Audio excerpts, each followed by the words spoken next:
Breaking news Meghalaya honeymoon హత్య కేసులో దర్యాప్తు పూర్తి చేశారు పోలీసులు. ఈ కేసుకు సంబంధించి 790 పేజీల ఛార్జ్ షీట్ అయితే దాఖలు చేశారు సిట్ అధికారులు. అయితే హత్య జరిగినప్పటి నుంచి అన్ని కోణాల్లో విచారించిన పోలీసులు ప్రధానంగా నిందితులు ఎవరైతే ఉన్నారో వారి ఇద్దరి నుంచి కూడా పలు విషయాలైతే సేకరించి సుమారుగా 790 పేజీల ఛార్జ్ షీట్ అయితే దాఖలు చేశారు. ఈ ఛార్జ్ షీట్ లో పలు విషయాలను అయితే వెల్లడించారు. సో ఆ విషయాలను చూస్తే ఎవరైనా సరే విస్తుపోవాల్సిందే. సో అలా ఉన్నాయి. ఎందుకంటే హనీమూన్ కు ముందు నుంచే కూడా తన భర్తను హత్య చేసేందుకు ప్లాన్ చేసుకుంది సోనం. సో ఈ నేపథ్యంలోనే ప్రియుడితో కలిసి పక్కాగా హత్య చేసేందుకు ప్లాన్ చేసి మేఘాలయకు హనీమూన్ కి తీసుకెళ్లింది.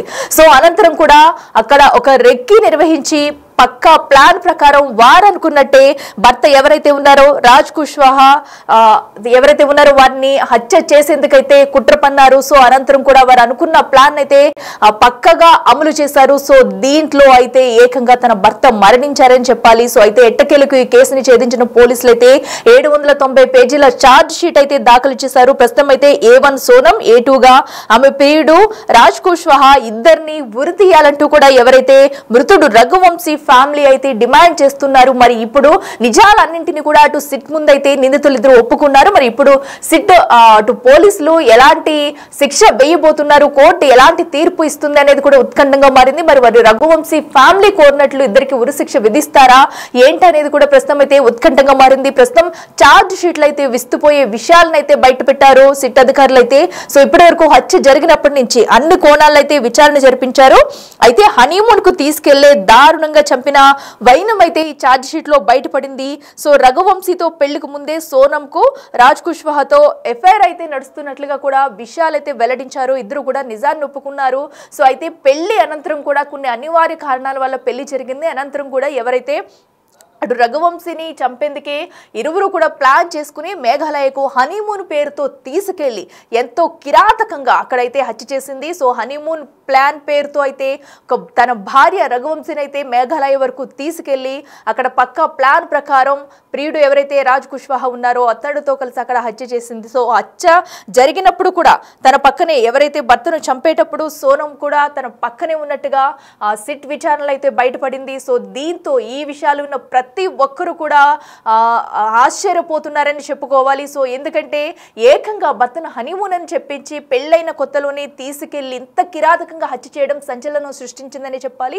సో అప్పటి నుంచి ఇప్పటి వరకు అసలు ఏం జరిగిందనే దానిపై ప్రతి ఒక్కరు దృష్టి పెట్టారు. సో ఈ నేపథ్యంలోనే సిట్ అయితే ఈ నిజాలను అయితే ఇప్పటికీ బయటకు తెచ్చి దర్యాప్తు అయితే పూర్తి చేసింది. ఇక మరింత సమాచారం అందించేందుకు మా ప్రతినిధి శివ ఉన్నారు ఫోన్ ఇన్ లో. శివ, చెప్పండి, ఎట్టకేలగైతే హనీమూన్ హత్య కేసులో నిజాలను అయితే ఒప్పుకున్నారు ఇద్దరు నిందితులు కూడా. ప్రస్తుతం వారిద్దరికి అటు రఘువంశీ కుటుంబ సభ్యులు అయితే ఉరి తీయాలంటూ డిమాండ్ చేస్తున్నారు. మరి కోర్టు ఎలాంటి తీర్పు ఇవ్వబోతుంది? సో ప్రస్తుతం వాళ్ళిద్దరు కూడా ఎక్కడున్నారు? పూర్తి అప్డేట్స్ ఏంటి?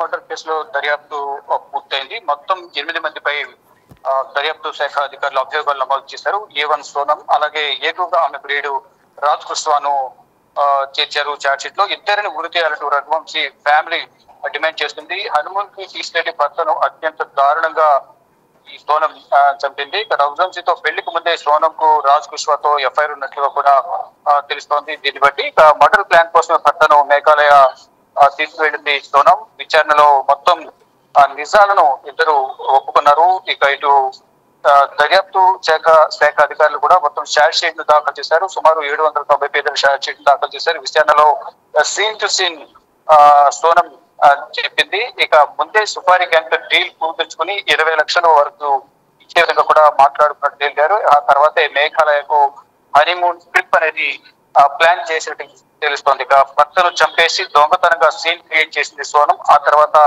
ఏం తెలియనట్లుగా ఈ దొంగ ఏడ్పులు ఏడ్చిందంటూ కూడా కుటుంబ సభ్యులు ఆరోపిస్తున్నారు. ఇక దేశవ్యాప్తంగా ఈ హనీమూన్ మర్డర్ కేసు అనేది సంచలనం సృష్టించింది. ఈ నేపథ్యంలో దీనికి సంబంధించి కుటుంబ సభ్యులు అందరూ కూడా తీవ్ర ఆగ్రహం వ్యక్తం చేస్తున్నారు. ఇటు సోనం తండ్రి కూడా కఠినంగా శిక్షించాలని చెప్తున్నారు. మరోవైపు రఘువంశీ ఫ్యామిలీ కూడా వారిద్దరిని ఉరి తీయాలని కూడా డిమాండ్ చేస్తున్న పరిస్థితి కనిపిస్తూ ఉంది. శివ, అయితే వీరిద్దరికి ఆ పెళ్లికి ముందు నుంచి ఎఫ్ఐఆర్ ఉన్నట్టుగా కూడా తెలుస్తుంది అటు సోనంతో అయితే. సో అయితే ఈ నేపథ్యంలో ఎందుకు ఇరువురు కూడా పెళ్లి చేసుకోకుండా అంటే ఇంట్లో వాళ్ళు బలవంతంగా పెళ్లి చేశారంటారా? సో దానివల్ల ఈ హత్యకు పాల్పడినట్లుగా ఏమన్నా డీటెయిల్స్ చెప్తున్నారా వాళ్ళు? విచారణలో మొత్తం ఏం జరిగింది, ముందు నుంచి ఎఫ్ఐఆర్ ఉందా లేదా అనేది మాత్రమే వారు చెప్పినట్టు తెలుస్తుంది. కానీ ఈ పెళ్లికి సంబంధించి కానీ అయిష్టత గురించి కానీ ఇక్కడ వారు దర్యాప్తు అధికారులతో కానీ ఇటు కుటుంబ సభ్యులతో కూడా ఎక్కడ చర్చించిన దాఖలాలు కనిపించలేదనేది కూడా దర్యాప్తు అధికారులు, విచారణ అధికారులు కూడా చెప్తున్నారు. మొత్తంగా చూసుకుంటే ఈ ముందుగానే ప్లాన్ చేసుకున్న దాని ప్రకారం సుపారీ కూడా ఇచ్చి వారితో పాటు ఈ రాజు కృష్ణ కూడా ఈ మొత్తం రెక్కి నిర్వహించి మొత్తంగా ఈ హత్యకు ప్లాన్ చేశారని అయితే విచారణలో వెల్లడైందంటూ కూడా అధికారులు, పోలీసు ఉన్నత స్థాయి అధికారులు కూడా చెప్తున్నారు. మొత్తం 790 పేజీల ఛార్జ్ షీట్ తో దాఖలు చేశారు కాబట్టి ఫర్దర్ గా ఎటువంటి యాక్షన్ తీసుకుంటారని కూడా చూడాల్సి ఉంది. ఎస్, అయితే ఇప్పుడు రఘువంశీ ఫ్యామిలీ కుటుంబ సభ్యులు అయితే ఏం డిమాండ్ చేస్తున్నారు? సో ఎందుకంటే తన బిడ్డ చనిపోయిన తర్వాత కూడా న్యాయం చేయాలంటూ వారైతే ఇప్పటికే చెప్తున్నారు. ఎస్, ఇక మనం చూస్తున్నాము.